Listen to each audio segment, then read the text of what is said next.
Baru paham? Makanya kita ini kadang-kadang kan sholat juga cuma formalitas aja. Assalamualaikum warahmatullahi wabarakatuh. Assalamualaikum. Kalau kita sadar itu jalan lama yang tidak melayani, ubah, sadar kita ke jalan baru yang bisa membawa kita pada reformasi spiritual yang membuat kita mengalami transformasi kesadaran.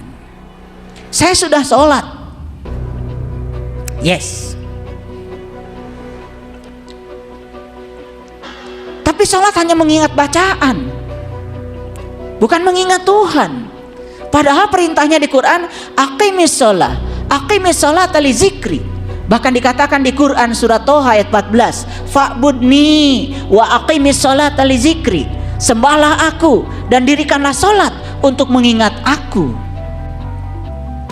Kita itu dikatakan telah menyembah aku kalau selama sholat mengingat aku. Terus aku yang mana?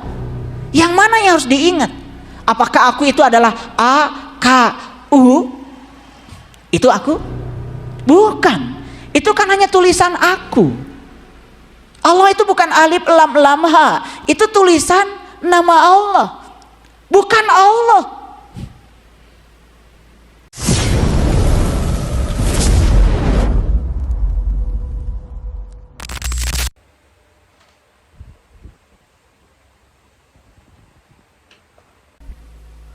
Jadi orang yang bersyukur itu sudah selesai dengan dirinya sendiri. Dapat yang dia ingin, dapat yang tidak dia ingin, dia berada dalam damai yang sama.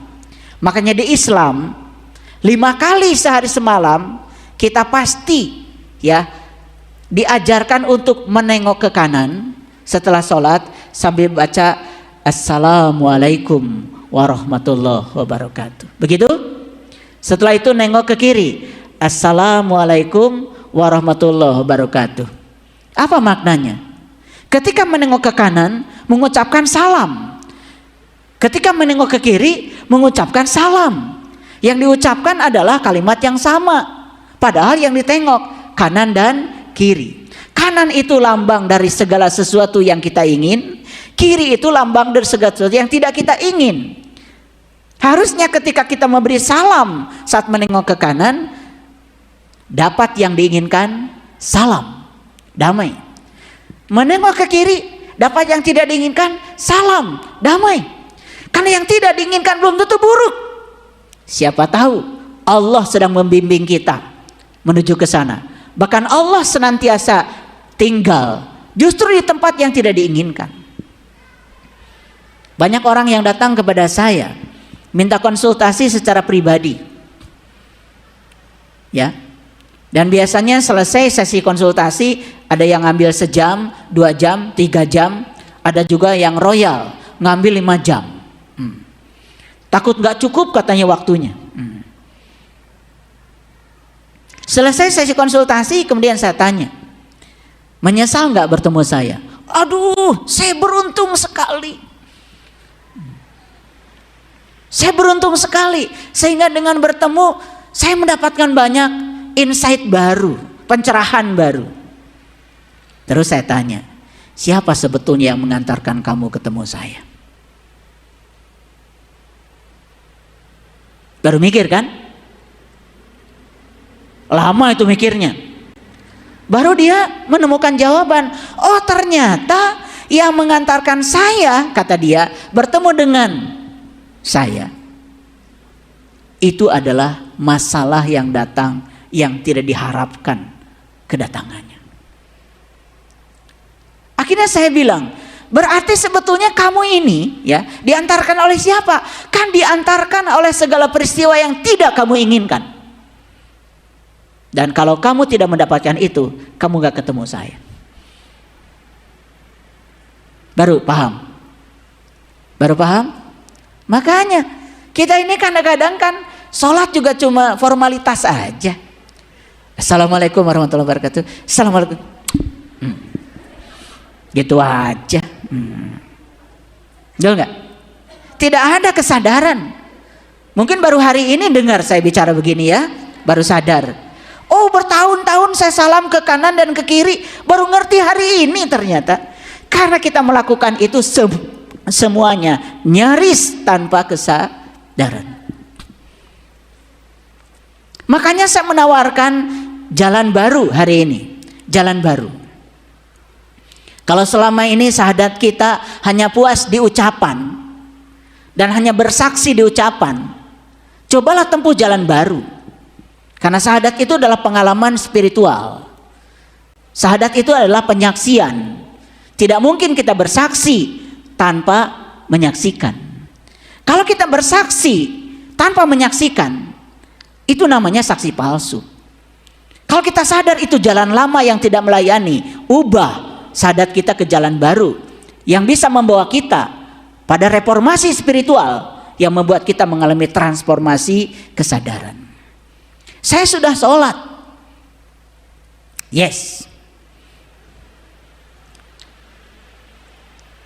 tapi sholat hanya mengingat bacaan, bukan mengingat Tuhan. Padahal perintahnya di Quran, aqimis sholat li zikri.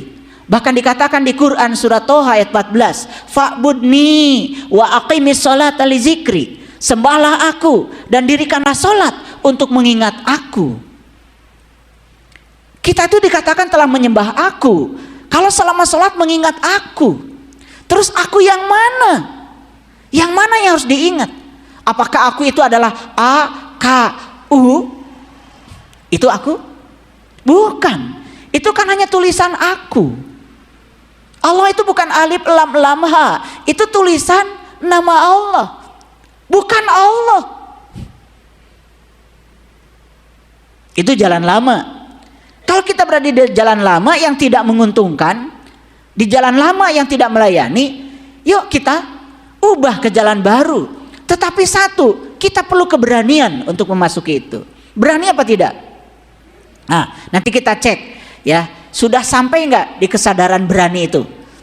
Jadi kalau mengatakan berani menggunakan persepsi pribadi, mungkin sudah berani ya. Tetapi nanti cek, apakah beraninya Bapak Ibu cocok dengan indikator yang disampaikan oleh kesadaran David Hawkins atau tidak? Ini kajian saintifik ya. Ini hanya untuk orang-orang yang mau berpikir. Ya. Untuk yang malas berpikir ya, udah di skip aja. Jangan dengar kajian saya. Apalagi mencaci maki saya. Gak usah. Gak usah. Saya tidak akan jatuh oleh caci maki yang semacam itu. Saya sudah selesai dengan diri saya sendiri. Lanjut dulu. Syahadat sudah, tetapi hanya di level kata-kata.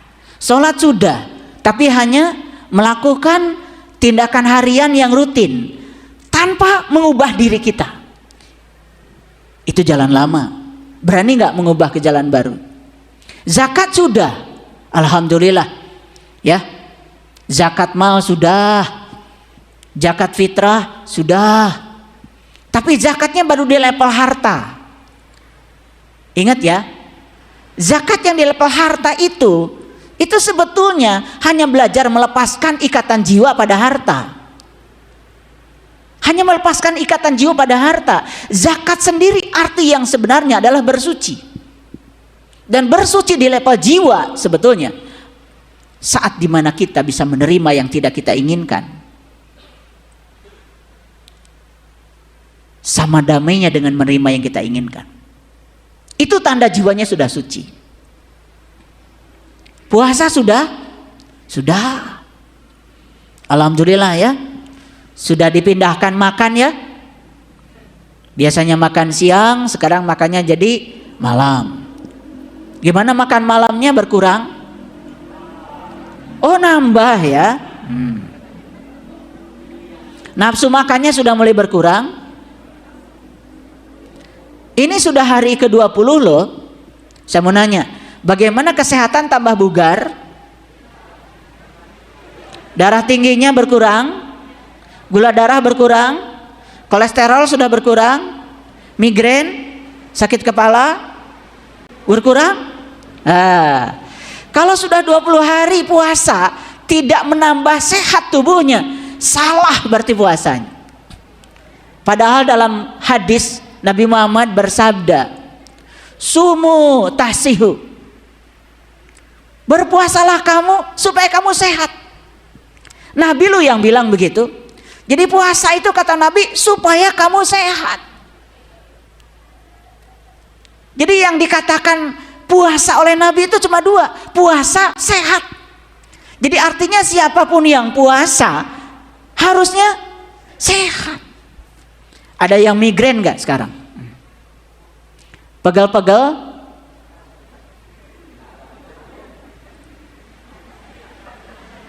Lemes? Ya gimana gak lemes? Habis makan 1 piring setengah bola, pagi-pagi tadi sahur langsung tidur.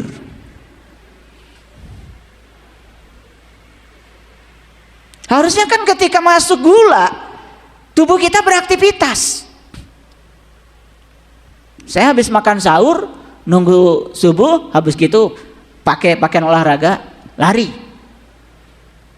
Karena ada gula yang masuk. Baik itu yang dimakan adalah buah-buahan, gula. Sayuran, gula. Nasi, gula. Kopi, gula. Dan gula semua. Seperti yang kita santap setiap hari itu gula. Dan gula itu, hadirin, bukan hanya diserap oleh sel hidup, tapi gula ini diserap juga oleh sel mati. Dan ketika sel mati menyerap gula, maka sel mati itu akan membangkitkan racun. Dan racun yang dibangkitkan dari gula oleh sel mati akan meracuni sel-sel yang hidup. Itu sebabnya sel hidup tetangganya menjadi ikut mati. Makanya terlalu banyak gula dalam tubuh, pasti kita akan mengalami percepatan dalam proses penuaan. Kenapa? Jumlah sel yang mati lebih banyak dalam waktu yang sama. Sadar nggak? Oh, nggak sadar ya. Nah itu karena kita masih di jalan lama ya. Yang penting kan orang lain puasa, puasa aja. Orang lain tidak makan, tidak minum, tidak makan, tidak minum. Kalau cuma itu, apalagi dikaitkan dengan puasa itu dalam bahasa Pali dari kata upavasa. Upah itu adalah upaya, fasa itu adalah ketinggian, keluhuran. Upavasa yang sebenarnya adalah menahan diri supaya tetap berada di alam keluhuran. Gitu nggak puasanya? Gitu apa tidak? Baru mau ya? Nggak tahu maunya kapan. Ayo nggak apa-apa. Yang penting sudah ada tekad untuk transformasi.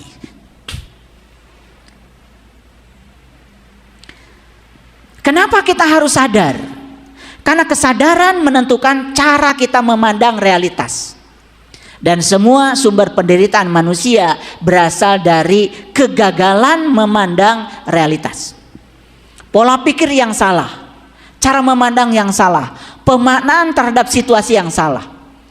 Itu yang membuat seseorang menjadi menderita.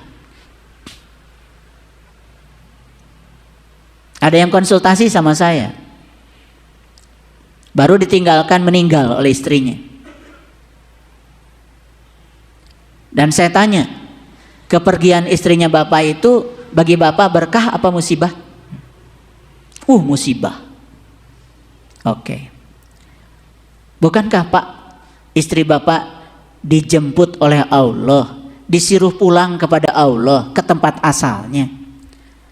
Kan istrinya bapak itu yang punya Allah, ini yang memanggil Allah, dan sekarang pulang kepada Allah, diundang oleh Allah, dibebaskan dari segala penderitaan, dari segala penyakit, disuruh kembali kepada Allah. Dari sudut pandang Allah, itu berkah apa musibah? Berkah kan? Gara-gara istri bapak meninggal, bapak stres kan? Gara-gara stres, bapak ketemu saya. Dan kalau tidak meninggal istrinya, belum tentu bapak ketemu saya. Bagus nggak pak meninggal istri? Baru bisa melihat bahwa semua yang dilakukan Allah, semua yang terjadi, semua realitas itu ternyata tidak ada yang buruk. Baik dan buruk itu adalah tergantung kesadaran dan keluasan pengetahuan kita. Nah, hadirin, persepsi keyakinan, pola pikir, dan nilai-nilai yang kita pegang saat ini, itu adalah buah dari kesadaran. Ulangi ya, persepsi, keyakinan, pola pikir, dan nilai-nilai yang kita pegang saat ini merupakan buah dari kesadaran yang dijalani. Bayangkan ketika kita tidak menjalani kesadaran yang tinggi, berarti persepsi, keyakinan, pola pikir, dan nilai-nilai yang kita pegang semua berada di frekuensi rendah. Ingat ya, hukum tarik menarik.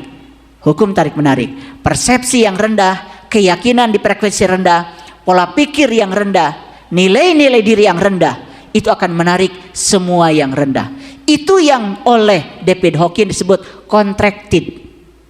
Nah, kalau kita lihat gambar yang tadi kan, ya, lihat ini gambarnya ya. Dari 200 ke atas itu expanded. Tapi dari 200 ke bawah contracted. Expanded itu mengembang, kalau contracted itu menciut. Nah, jadi yang disebut dengan sudah jatuh di timba tangga itu menciut.